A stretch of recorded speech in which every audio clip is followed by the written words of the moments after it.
But MAGA has proven to be, because they're so thirsty. They're so thirsty for it. They want a big daddy figure from Donald. They want Donald to save them, right? They're so thirsty to be saved by this guy that they functionally are just neocon light.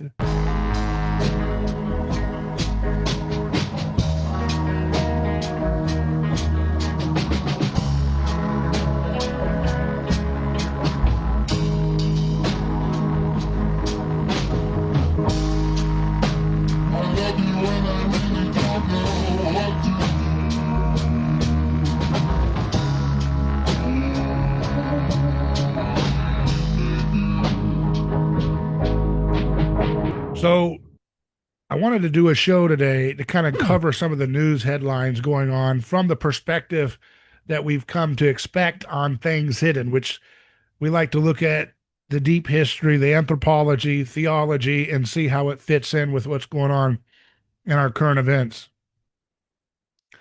Uh, the big issue that has been on my radar has been this relentless, is it going to happen? Is it not going to happen?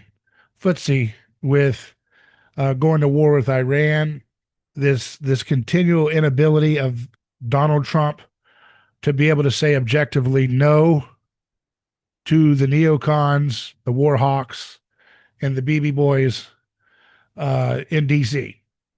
And it continue, as I'm recording this, there could be a strike or not. Israel, is it going to be Israel? Is it going to be this? Is it going to be that? And I find the whole thing an absolute joke. And I find it a joke that so many of the folks on the online right are so quick to turn against people like Rand Paul and Thomas Massie because they're really, really hurt. They're really, really triggered that Massie and Rand have not signaled support for the big, beautiful garbage. The big, beautiful garbage is akin to putting crumbs, throwing little crumbs at an occupied people who are totally sucked out of all of their life force. Their culture has been ravaged for decades by globalists, warmongers, and sick freaks in DC. And they are just so thirsty for the big, beautiful crumbs that Donald Trump's going to send their way if they get this little bill through. And look, I understand there's some things in there that would be marginally beneficial to us here in this country, America.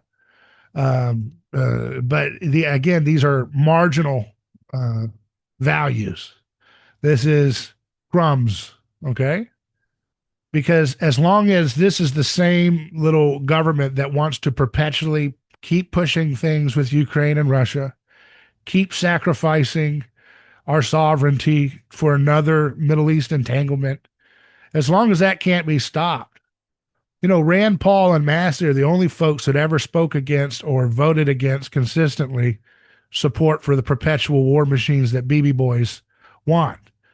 Syria, Iraq, Libya, the Arab Spring, all of this stuff, ISIS, which never hurts Israel or America. So we know who funds them and supports them with their brand new Toyotas and beautiful, glamorous music videos that they used to put out with their Hollywood production values.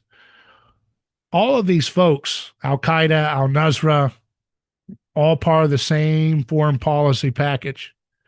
And MAGA always pretended, and the online little influencers always pretended that they were going to be distinct from the neocons.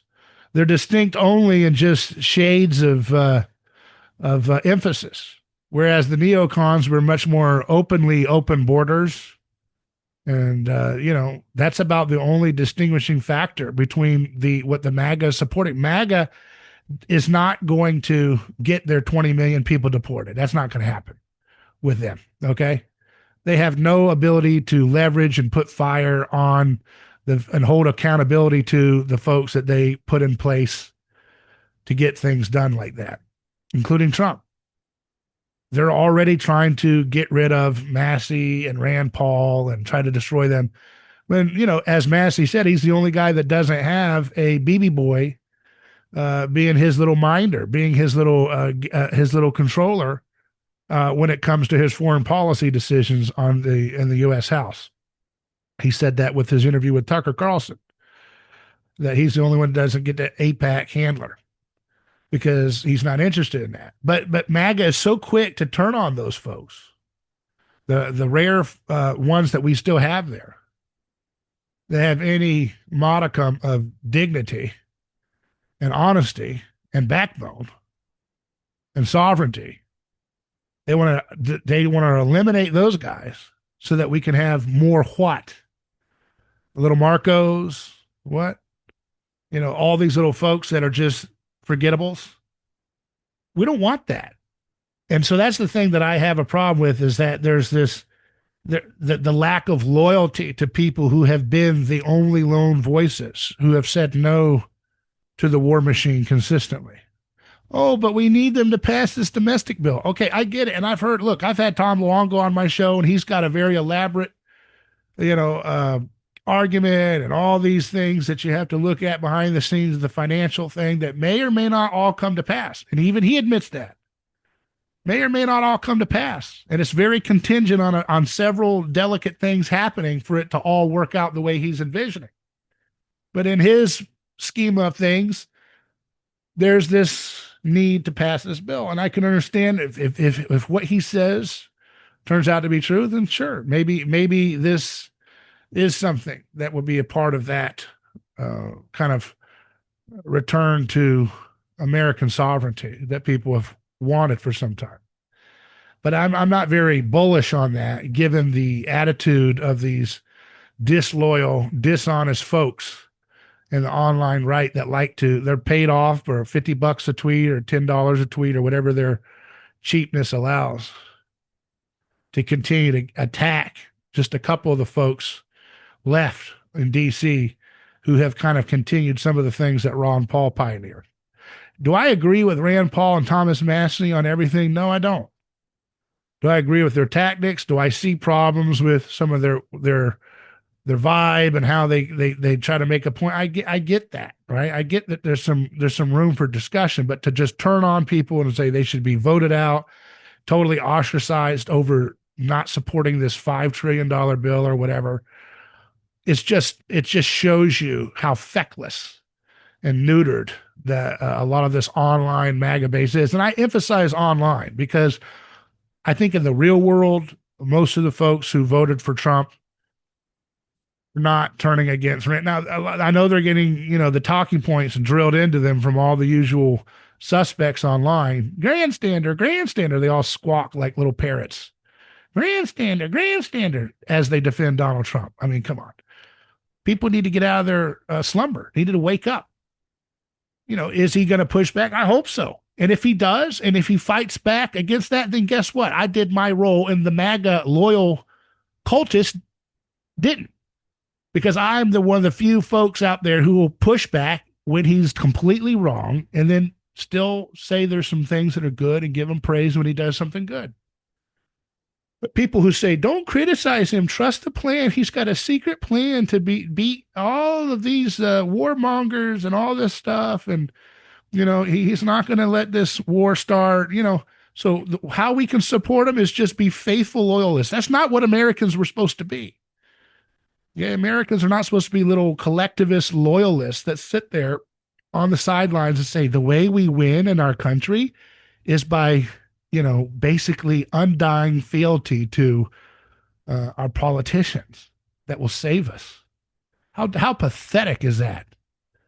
On the standard of the American founding ethos, it's pathetic. And on the standard of the much more important Christian founding ethos that has been impacting our society, it's even more pathetic, right? Trust not in kings and princes, except if you read, elite theory or something and you think you're a smart guy, online tough guy, right? And now all of a sudden it's easy to dunk on, Thomas Massie, Rand Paul, because this is trendy. It's trendy right now. I have never been a libertarian. I have never been a part of the Libertarian Party. I've supported Ron Paul.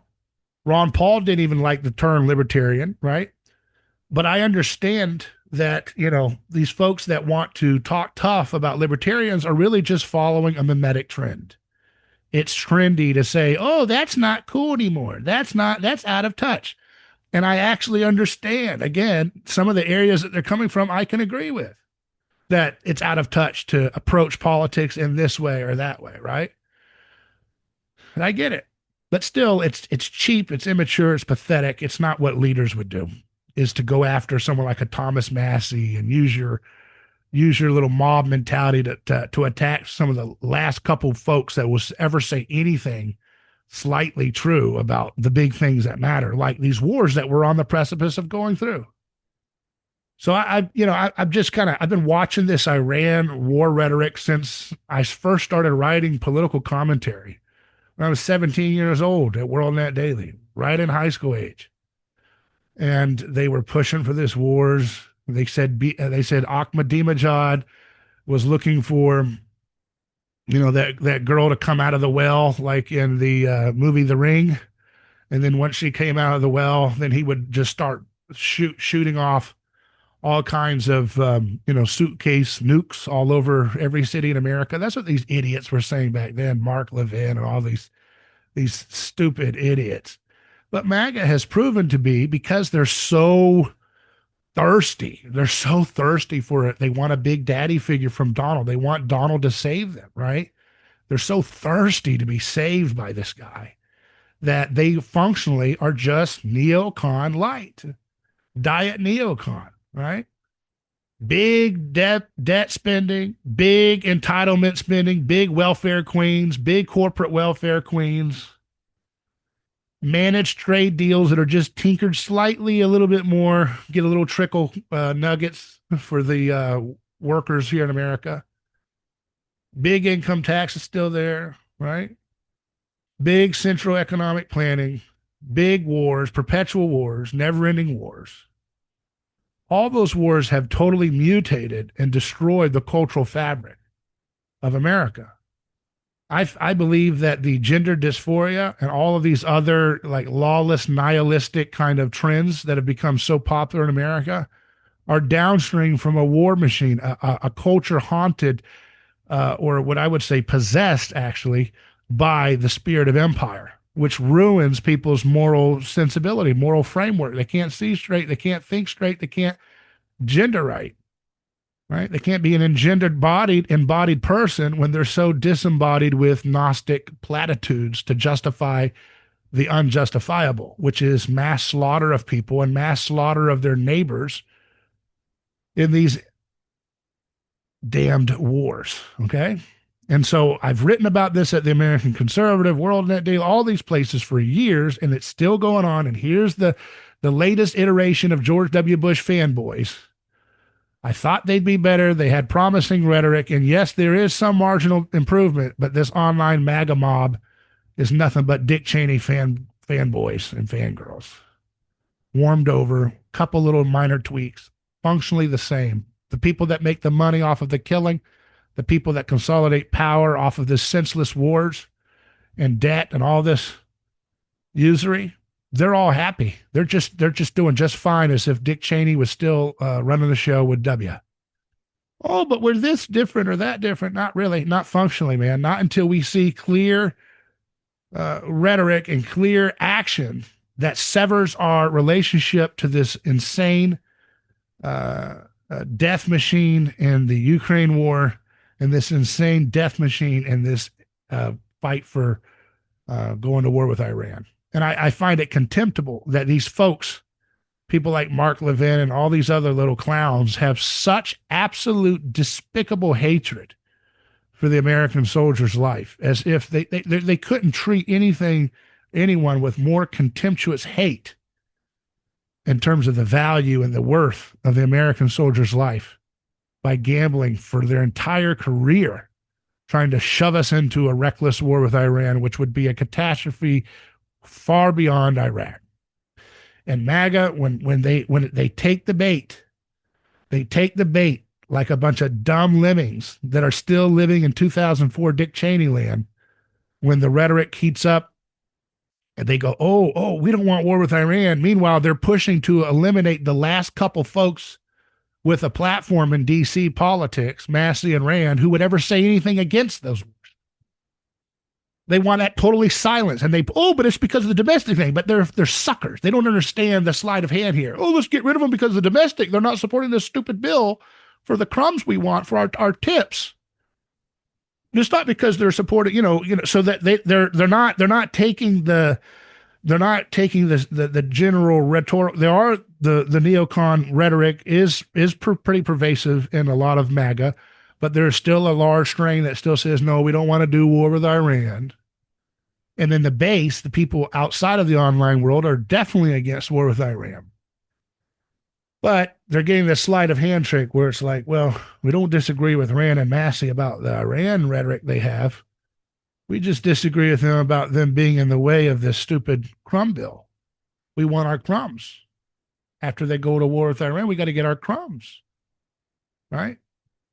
And I think it's such a loser's hand to play, rhetorically, politically, morally, whatever, to put all of your leverage away and just say whatever our little hero wants. The only way we can succeed is just to silently, to silence any serious criticism and just be a Borg. I've heard that so much from online right folks. Oh, we need to be more like the left. Look how collectivist and Borg-like they are. They move in one accord together, just move hive mind stuff.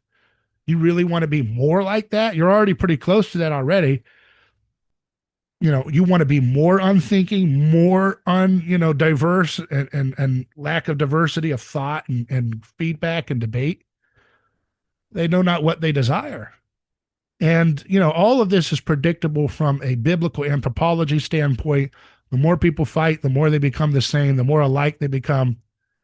And none of it is going to produce the results. I have sub-zero expectations out of any politician to get us anything. That includes the folks who are the the dissenters like the Thomas Massies. I mean, I understand there's a limited role that they can play. As long as we're playing with the focus of politics being our main move to get things better, it's going to be a very limited return on that investment of our time and energy. Ultimately, if we look at what Marshall McLuhan talks about, how technology is an extension of man, I think energy is really an extension of our metabolism, right? If we have a low metabolism, we have a sluggish mindset, we're going to be prone to stress, irritability. We're going to be prone to wanting to be absorbed into a hive mind for comfort and safety.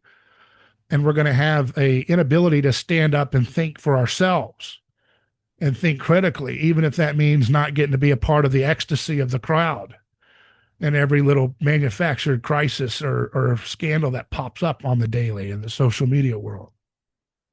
But that low metabolism is kind of where we're at on the energy equation in the world we live in. Not that maybe oil is abundant. Maybe oil is far more abundant than we think, but the way in which our system of oil distribution is conceived, it's extremely artificially scarce. And it runs us through that Middle Eastern area and gets us into conflicts with Russia and their energy markets. This whole energy thing is so artificially constricted. And that's the basis by which these parasites in the deep state continue to pull us in and drain us of all of our resources and our sanity and our moral cohesion, our high trust society. All of that is being rotted out to the core because of this ability to artificially constrict the energetic metabolism of the human species on planet Earth. So how would you fight that? Would you fight that by saying, oh, the only way to fight it is to give Donald Trump full and unquestioned support? No. Is it to join a third party? No. Is it to check out from politics completely and just, bury your head in the sand? No.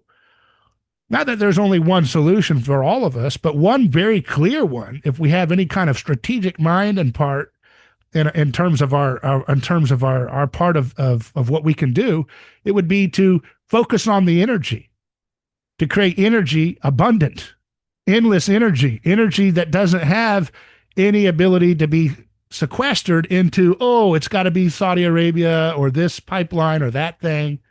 where the whole world's economy is artificially constricted in its energy so that the world can be completely swallowed up in debt and financialization. We need to push through this financialization economy we have, get back to a productivity economy, and that will not happen through Donald Trump's little tariff gimmicks. He doesn't have the guts to go all the way, even in his own paradigm.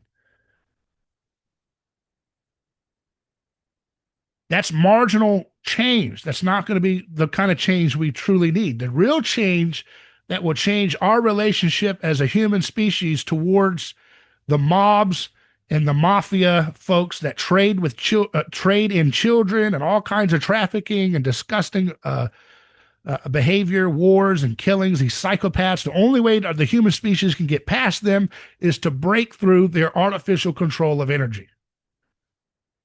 That means to develop technologies that are so decentralized and their ability to be distributed, produced, created, harnessed, used, that you simply cannot roll it all back and constrict it into the rent-seeking behavior, the troll behavior that allows them to have such control over the world. You've got to break through with the energy. And this is requiring people to think outside the box at a level that those who are addicted to idolizing politicians simply are afraid to do. They don't have the leadership foresight to do it. They're afraid.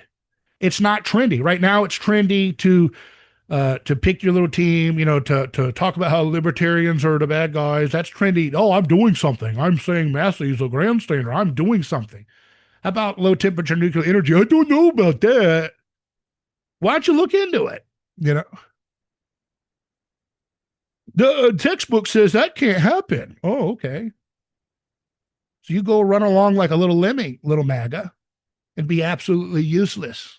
Sovereign, no sovereignty, no nothing. Total debt slave, total warmonger controlled, useless, neutered people. That's what you're going to get if you can't think critically and say, wait a second, if I really want to beat globalists, if I really want to beat warmongers, if I really want to get past this debt machine, because guess what? This is better than the Massie approach, which is, the libertarian online, oh, we got a problem with our debt. Well, that's useless too. I mean, insofar as that's all you've got, how about say that there's a problem with debt and then create low temperature nuclear energy?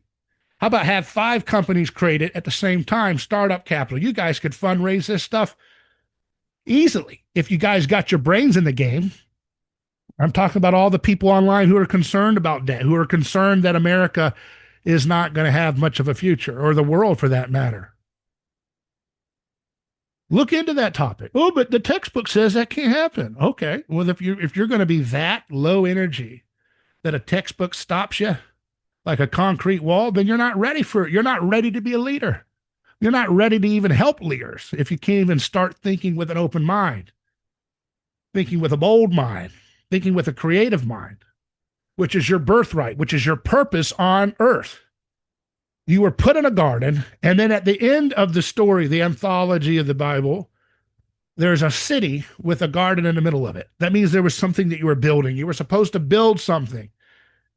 And I see people who are more excited and enamored with the fact that they think they found the right tradition when it comes to their Christian faith than actually understanding what it means to be like Christ, who says, behold, I make all things new. The purpose of a tradition is absolutely essential to ground you in the truth, in the record of history. But this idea that we can just sit there and wait for, this kind of malaise energy to say, hey, wait a second. Behold, I make all things new. That means that we should have this forward vision in the way we animate our time, our thinking, our creativity, our organizing in society. So that's what I wanted to share with you today. And I hope that we can really change the conversation. We have 24/7 energy panels that need to be developed. We have low temperature nuclear energy ideas that need to be developed, that need to be funded, that need to be encouraged, and you think this is just some kind of arbitrary, just try guys or do something. No, I truly believe that where humanity puts its focus and attention, now it doesn't have to be a majority. We're not doing that kind of thing. But if a concerted small group of people would spend half as much energy as they do fighting over worship this politician or hate this politician or complain about this problem or wonder about the Epstein files, what a loser's hand, what a waste of time, what a disobedience to the call of being a Christian adult. We should be creating, we should be bold, we should be coordinating information. We should be experimenting. We should be creating startups to develop these technologies. We don't need any new apps. It's great if you have an app, but that's not what we really need to get to the real breakthrough moment. We need to have endless, unlimited energy that's decentralized, that can't be choked off, that can't be sequestered into pipelines, that can't be sequestered by, a government licenses. It can't be a type of technology which is fundamentally easy to be scandalized as a dangerous technology, because that will be easily regulated and sequestered away from the masses. It has to be something that is safe, easy, intuitive, decentralized, not based in any particular landmass region. In other words, close to post-scarce as possible, right? Close to that as possible. And it's not just one technology. It needs to be a confluence of different technologies coming to the table.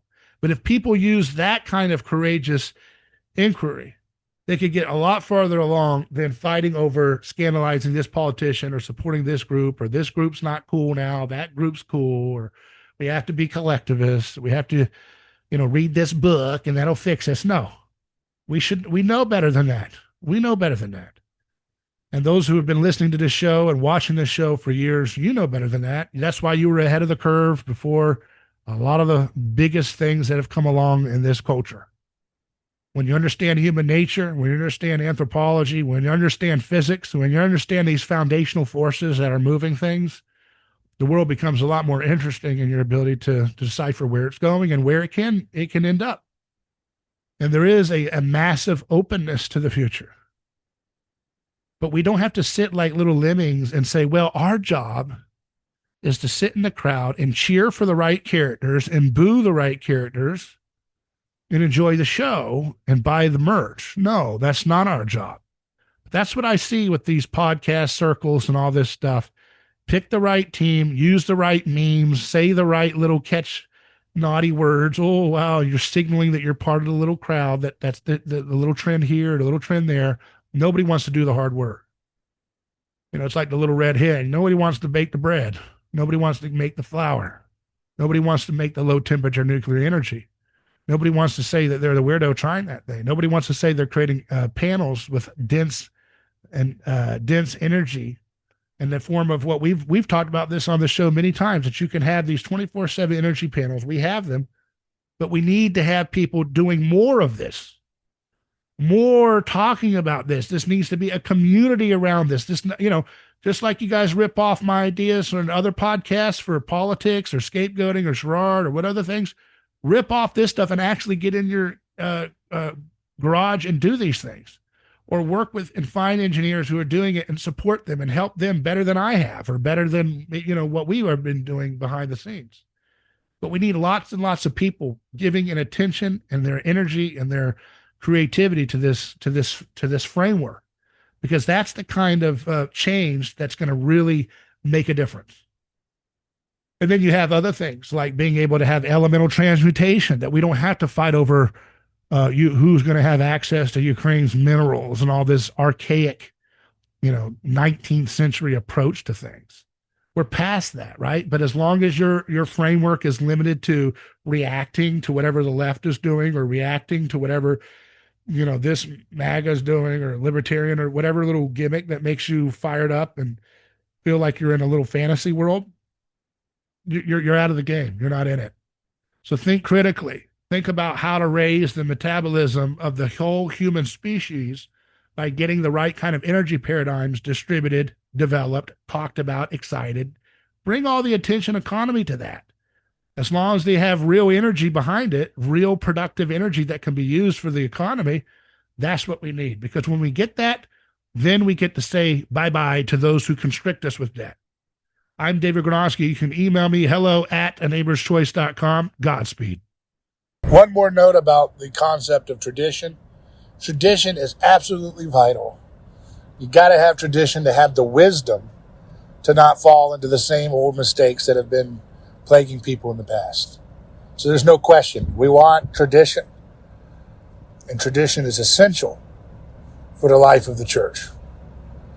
But if your main entree, if your main focus in going and being a part of a church is to relish in the tradition as a distinctive from what others are doing and other forms of Christianity, if your concept is that those traditions that your church holds on to are your main excitement, your main focus,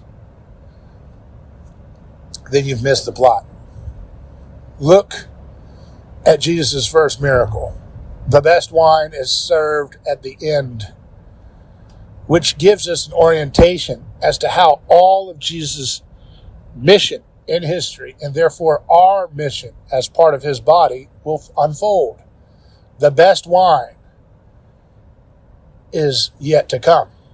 That means, behold, all things are made new. Behold, I make all things new.